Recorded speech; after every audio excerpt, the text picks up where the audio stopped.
Assalamualaikum warahmatullahi wabarakatuh. Salam sejahtera bagi semuanya. Welcome back to my channel TPMDS. Selamat datang kembali pada channel TPMDS. Hai sobat-sobat TPMDS, manapun berada, informasi terbaru terkait rekrutmen ASN P3K Guru tahun 2022. Nah, sobat-sobat TPMDS, manapun berada, pasti sedikit banyak yang bertanya terkait jadwal pengangkatan P3K Guru tahun 2022. Ini bagi guru honorer yang sudah lulus passing grade maupun nanti yang seleksi observasi serta seleksi umum, yaitu menggunakan CAT-UNBK. Nah, ini nanti akan kami bahas di akhir video ini akan kami bahas tentang jadwal. Nah, sebelum itu Bapak Ibu, di sini ada informasi terbaru perkembangan terkini rekrutmen ASN P3K Guru tahun 2022. Nah, ada pernyataan dari Menpan RB terkait usulan formasi P3K Guru tahun 2022. Ini sejumlah daerah ditolak oleh Kemenpan RB. Ini menurut dari Asdep, Perancang Jabatan Perencana dan Pengadaan SDM Aparatur Kemenpan RB, Aba Subagja. Jadi menurut dari Bapak Aba, ini selaku SDM Kemenpan RB, sikap tegas dari Kemenpan RB selain sudah melewati batas waktu, juga akan menunggu proses penetapan formasi P3K tahun 2022 pada masing-masing instansi. Nah, inilah alasannya Bapak Ibu ya. Jadi Bapak Aba juga menyebutkan cukup banyak daerah yang sudah disiplin mengikuti prosedur pengusulan formasi. Jadi bisa mengusulkan tetapi terlambat karena didemo oleh honorernya. Nah, jadi menurut dari Bapak Aba ya, kemarin mengusulkan kembali tapi setelah ada demo dari honorer pada daerahnya, dan itu pun sudah terlambat. Nah, untuk formasi P3K posisinya kami yang meminta kepada daerah, kata Bapak Aba Subagja, bukan daerah yang meminta. Makanya kalau ada daerah yang tidak kebagian kuota, cek lagi apa mengusulkan formasi atau enggak dari SDM Deputi Kemenpan RB ya, ini Bapak Aba Subagja. Nah, inilah sejumlah alasan mengapa usulan formasi di daerah ini ditolak ya oleh Kemenpan RB. Nah, selanjutnya Bapak Ibu, dalam penjelasan dari Deputi SDM Menpan RB, yaitu Bapak Aba Subagja, usulan formasi tersebut ya, ini telah mengalami yaitu sedikit peningkatan ini per 29 Juli 2022, karena kemarin cut off-nya November 2021 ini sebesar yaitu 127.179 atau 16%. Kini sudah meningkat yaitu sekitar 43%, yaitu 328.858. Ini dari Menpan RB Bapak Ibu ya. Nah, kalau kita lihat perbandingan dari Menpan RB serta Kemendikbudristek sendiri Bapak Ibu. Nah, kalau untuk Kemendikbudristek sendiri kemarin usulan total Pemda ini adalah 343.631, ini termasuk juga kuota P3K agama ya. Nah, tapi di Menpan RB ini 328.853. Artinya sedikit berkurang dari yang telah dipaparkan oleh Kemendikbudristek. Nah, ini Bapak Ibu ya. Nah, sedikit cuplikan dari Bapak Aba Subagja dari Menpan RB terkait penyebab ditolaknya yaitu pengusulan formasi P3K tahun 2022. Dengan kita mengangkat guru ini, kita mengurangi, termasuk tadi ada yang sudah lulus PG, berarti kalau Pak Hasim masuk Dapodik dan formasinya diusulkan, harusnya itu udah aman. Karena yang lulus PG itu sudah bisa langsung diangkat menjadi PPPK guru. Yang lulus PG, Bapak Ibu sekalian. Mudah-mudahan di sini udah masuk semua nih formasi dan Dapodiknya. Jangan sampai nggak nyambung. Dapodik ada nggak diusulkan formasi, nggak bisa juga. Formasinya diusulkan di Dapodik nggak ada, nggak bisa juga. Karena kalau di Dapodik itu sudah by name tuh. Berarti yang lulus PG itu otomatis akan diangkat. Udah pasti, ya. Karena dia masuk ke dalam prioritas 1 kan gitu ya. Jadi yang begitu selesai gitu kan, gitu Pak. Jadi sistematis penyelesaian kita itu. Ya, jadi yang begitu juga tenaga kesehatan nih agak belum rapi. Karena nggak nyambung antara sistem SDM kesehatannya dengan usulan formasi. Ini yang saya nggak ngeritin di kesehatan. Padahal kami sudah buka seluas-luasnya. Nah, kalau ini yang dua ini selesai, minimal kita mengurangi tenaga-tenaga lainnya. Ya, mengurangi tenaga-tenaga lainnya. Nah, oleh sebab itu, minimal, kan paling banyak tadi kata Bu Kaban, guru dan tenaga kesehatan. Seharusnya ini bisa selesai di tahun ini untuk guru dan tenaga kesehatan. Mumpung ini menjadi prioritas nasional. Ya, Tapi kemarin banyak yang ragu-ragu. Saya bilang kalau ragu-ragu nggak ada uangnya gampang. Kita angkat dulu sesuai dengan uangnya. Yang belum nanti kita keluarkan kebijakan secara bertahap. Tahun depan ada uangnya kita angkat langsung. Nggak usah ikut tes lagi. Ada database-nya gitu. Jadi padahal kita nggak usah ragu-ragu kan gitu ya. Nah, oleh sebab itu kita pun pikirkan tuh ke depannya kira-kira seperti apa gitu ya. Terus lanjut. Nah, oleh sebab itu Bapak Ibu sekalian, ini dari proses yang saat ini pun belum terpenuhi semua tuh Pak Sim. Dari total kita tuh yang di aplikasi Dapodik ada 758.000 dibandingkan dengan formasinya. Nah, kalau kita bandingkan, lanjut ya. Kalau kita bandingkan ini masih jauh nih ya. Kita masih separuhnya nih Pak Sim. Ya, dari proses 750.000 itu baru 328.000. Padahal kita buka nih, makanya saya bilang tadi logika formasi kita ini kebalik. Kita kok yang ngomong ke teman, ayo dong gitu. Biasanya kan kita potong tuh Pak. Ya, kalau yang untuk guru khusus nih, ya minimal ini yang bisa ngurangi tadi. Tapi ternyata kesempatan ini nggak dimanfaatin semua. Tadi ada yang terakhir datang ke kami ngemis-ngemis tuh bupatinya, wali kotanya. Saya bilang nggak bisa. Kami harus mengapresiasi kabupaten kota yang sudah tadi merespon ini dengan baik. Begitu dia di demo baru dia panik gitu ya. Kan sekarang saya kalau demo gampang Pak. Biasanya ke tempat kita, oh enggak, karena kan provinsinya nggak ngusulin. Silakan aja datang ke provinsi, kita tinggal gitu aja. Pak Hasim juga gitu, silakan aja datang ke kabupaten kota. Karena kita betul-betul buka itu Pak, kesempatan itu seluas-luasnya. Lanjut, tapi yang untuk kesehatan, ya untuk kesehatan, ini yang 255.000 nih, yang setelah koordinasi dengan Dinas Kesehatan dan BKD masing-masing. Yang ini saya hari ini sedang validasi nih. Ini agak ngeri juga nih karena datanya belum sebagus yang ada di Kemendikbud di Dapodik, karena Dapodik itu kan sudah duluan ya Pak ya. Nah di sini kita masih, nah kalau kita lihat dari jumlah ini, lanjut, ya, dari jumlah ini dari sebelumnya hanya 94.000 nih yang masuk, ya, 94.000. Padahal Kemenkes sudah menjanjikan kepada organisasi profesi, ke Pemda-Pemda, marah nih mereka nanti, ya. Tapi dari kita sudah aman, kita sudah berikan kesempatan yang seluas-luasnya. Ya, silakan formasinya isi itu yang 255.000 itu. Padahal ini hanya kita berlakukan tahun ini. Ya, tahun depan berarti mereka itu harus berkompetisi. Kalau marah itu pasti marah. Ya, siap-siap aja kita. Ya, pasti marah Pak. Termasuk guru tadi. Ya. Tapi untungnya dulu itu alasan mereka kan karena formasinya tidak disiapkan oleh Menpan. Sekarang formasinya kita tantangin.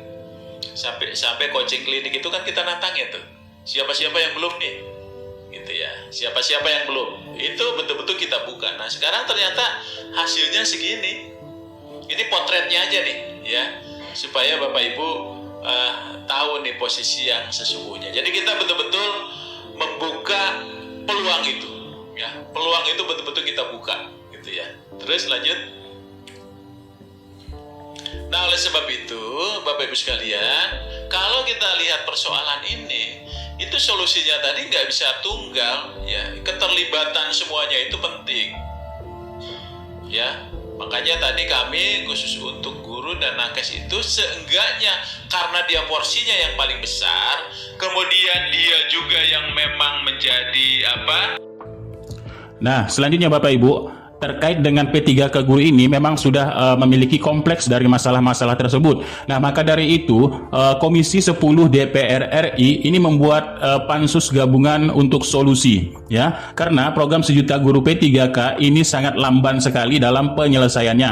Nah, sesuai dengan hasil dari rapat kerja gabungan, yaitu rapat tertutup, bahwa akan membuat yaitu untuk rapat gabungan antara Komisi 10 Kemenpan RB, Kemendikbudristek bersama Komisi 2 dan Komisi 11 DPR RI. Nah, ini Bapak Ibu ya. Jadi rapat gabungan untuk menyelesaikan permasalahan yaitu honorer ataupun guru-guru honorer menjadi ASN P3K. Nah, oleh sebab itu juga ya Bapak Huda ini menyatakan bahwa percepatan seleksi 1 juta memang tidak bisa didorong hanya dari Komisi 10 saja ya. Jadi melainkan ini harus melibatkan lintas kementerian yaitu Kemenpan RB, BKN serta mitra-mitra kerja lainnya yaitu Komisi 2 serta Komisi 11 DPR RI. Jadi kendala-kendala dari P3K ya untuk menjadi P3K ini sangat beragam, yaitu mulai dari kualifikasi, kemudian guru honorer pada seleksi ini dari penempatan ya, kemudian untuk yang sudah lulus PG ini penempatan, kemudian mendapatkan nomor induk atau NIP-nya ini belum, dan proses penggajian dan lain-lain sebagainya. Nah, inilah yang perlu dikawal oleh Komisi 10 DPR RI. Jadi dengan ini Komisi 10 ataupun DPR RI membuat rapat gabungan untuk mengkaji ulang, yaitu terkait hal yang dikeluh kesahkan oleh daerah, yaitu dengan penggajian. Jadi di sini akan ada opsi yaitu penambahan DAU dari pemerintah daerah untuk pemenuhan kebutuhan penganggaran guru P3K tahun 2022. Nah, dalam hal itu juga selaku Wakil Ketua Komisi 10 yaitu Bapak Abdul Fikri Fakih ya, ini dilansir dari Instagramnya. Nah, Bapak Abdul Fikri Fakih menyatakan mungkin bagi Kemendikbudristek ya membosankan karena terus diingatkan tentang nasib guru dan tenaga kependidikan. Tapi siapa lagi kalau bukan kita yang memperhatikan nasib mereka? Tolong Mas Menteri beri kesempatan buat guru dan tendik status kesejahteraan, jaminan sosial mereka jangan diombang-ambingkan, jangan dilempar ke sana kemari.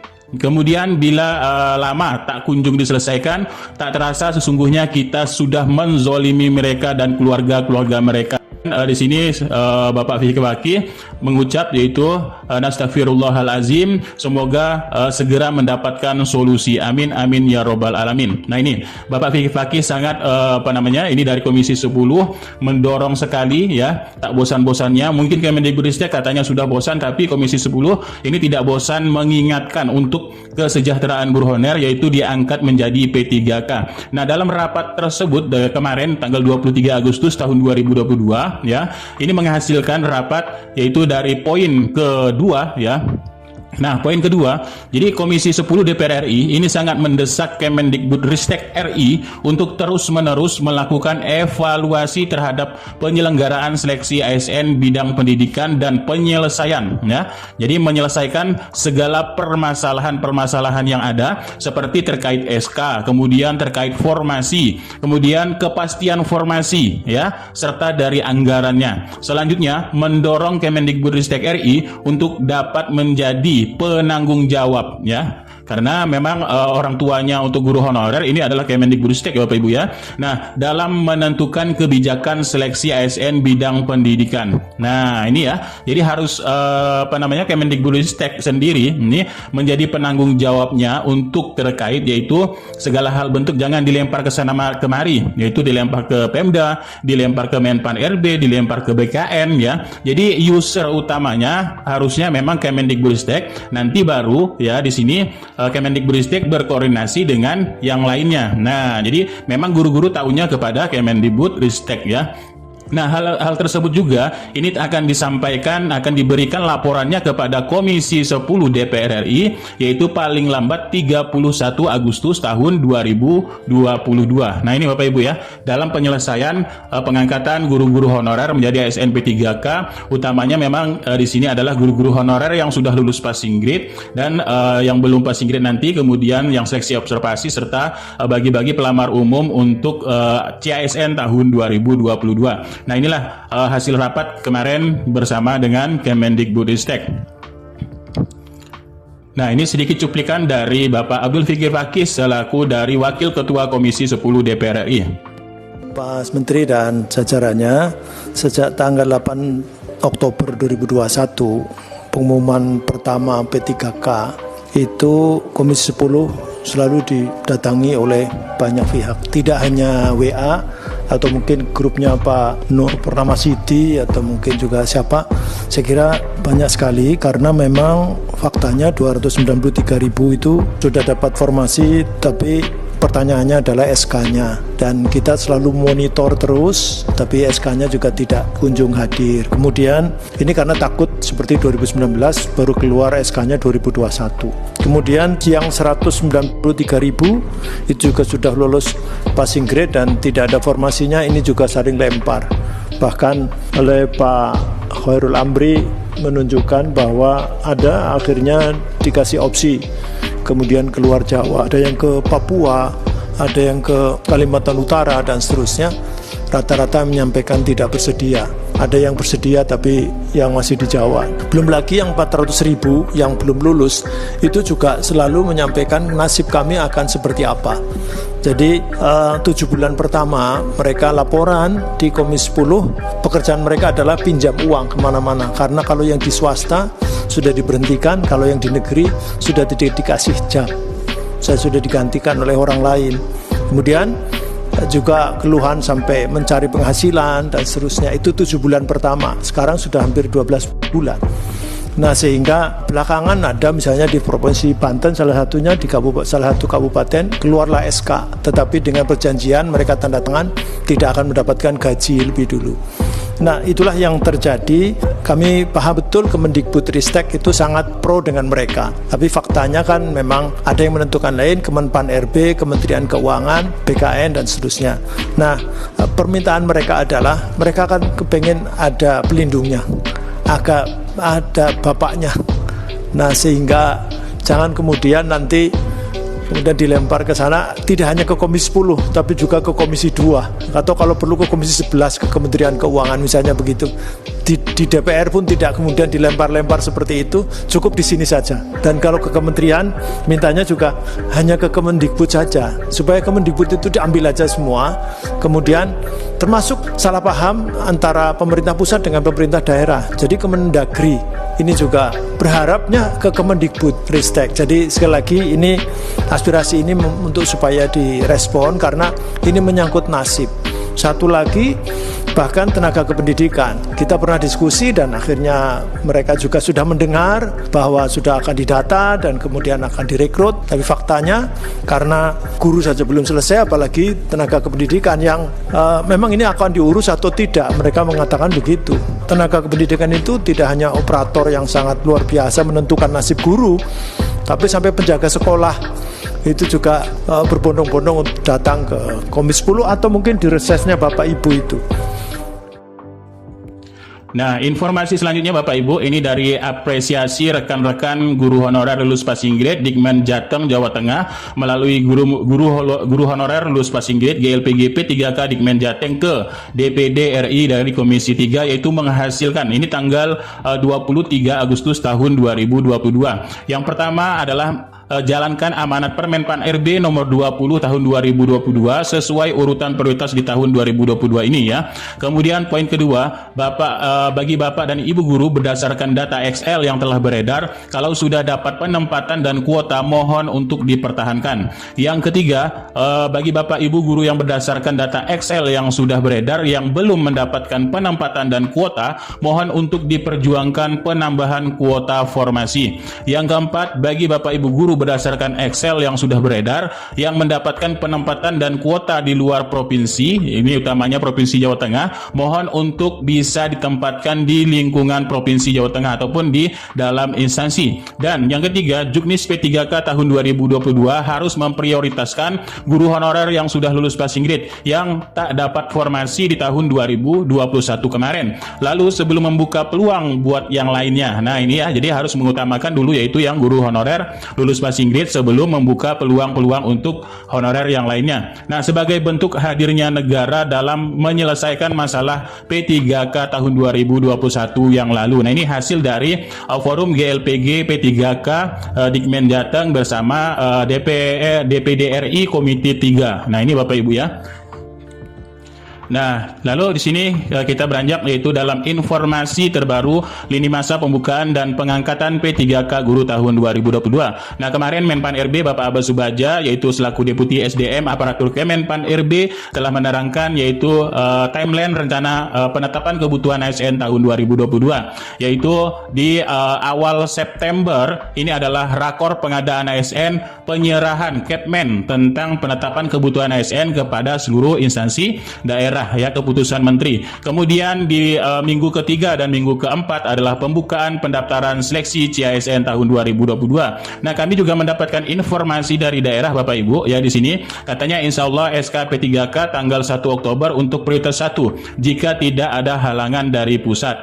Nah, selain dari informasi dari daerah ini Bapak Ibu ya, kami juga mendapatkan informasi hasil rakor kemarin dari Provinsi Jawa Timur ya, yang kemarin bersama dengan Deputi SDM Aparatur Kemenpan RB, ini yaitu Ibu Indah Wahyuni SHMSI, ini Kepala BKD Provinsi Jawa Timur. Nah, mengatakan untuk pengangkatannya Bapak Ibu memang di sini katanya di bulan Oktober. Nah, ini Bapak Ibu ya.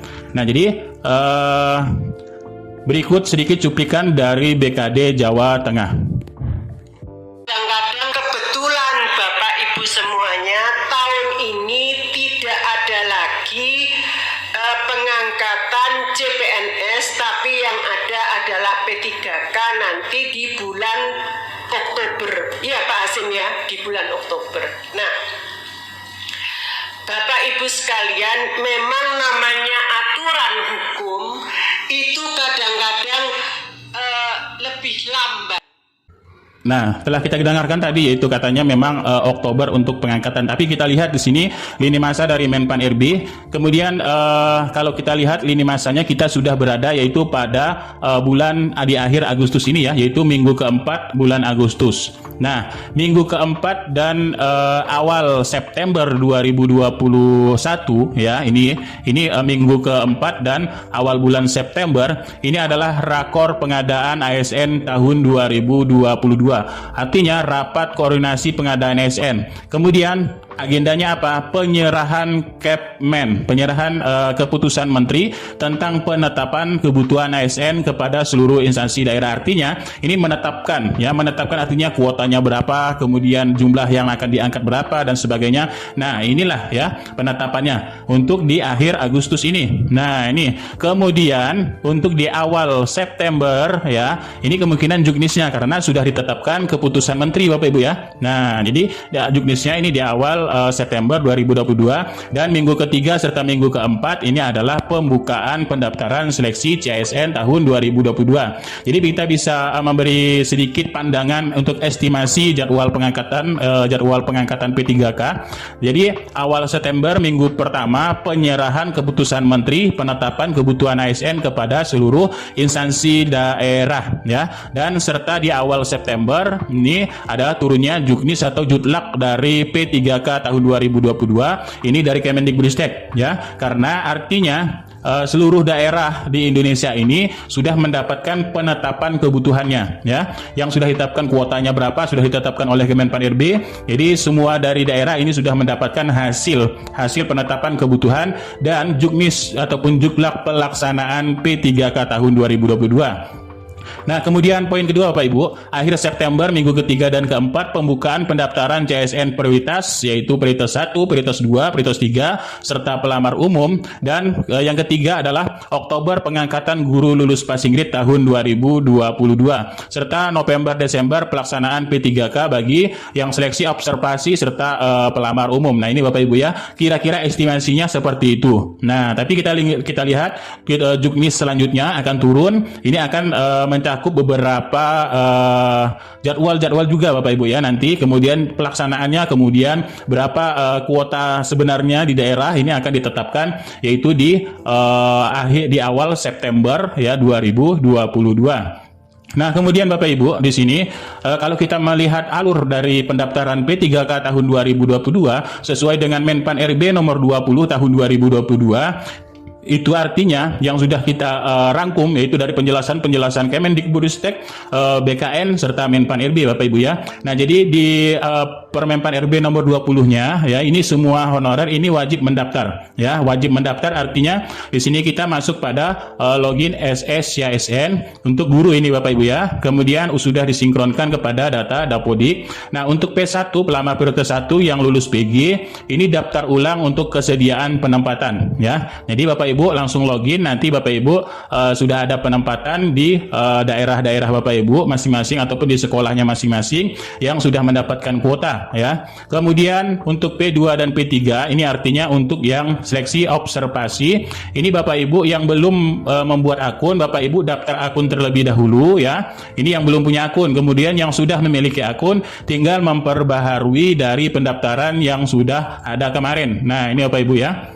Kemudian untuk yang umum ya, yang umum ini adalah daftar akun dulu, kemudian melengkapi dari pendaftaran karena pendaftaran ulang ini Bapak Ibu ya. Nah, ataupun ada yang kemarin ikut ya, tapi dia belum 3 tahun. Nah, ini juga melakukan pembaharuan akun. Pembaharuan akun baik itu kemarin misalnya di sini Bapak Ibu salah dari untuk transkrip nilai dan sebagainya, mungkin salah upload dan sebagainya. Nah, ini untuk diperbaharui kembali Bapak Ibu ya. Nah, selanjutnya untuk dari yaitu alur seleksinya.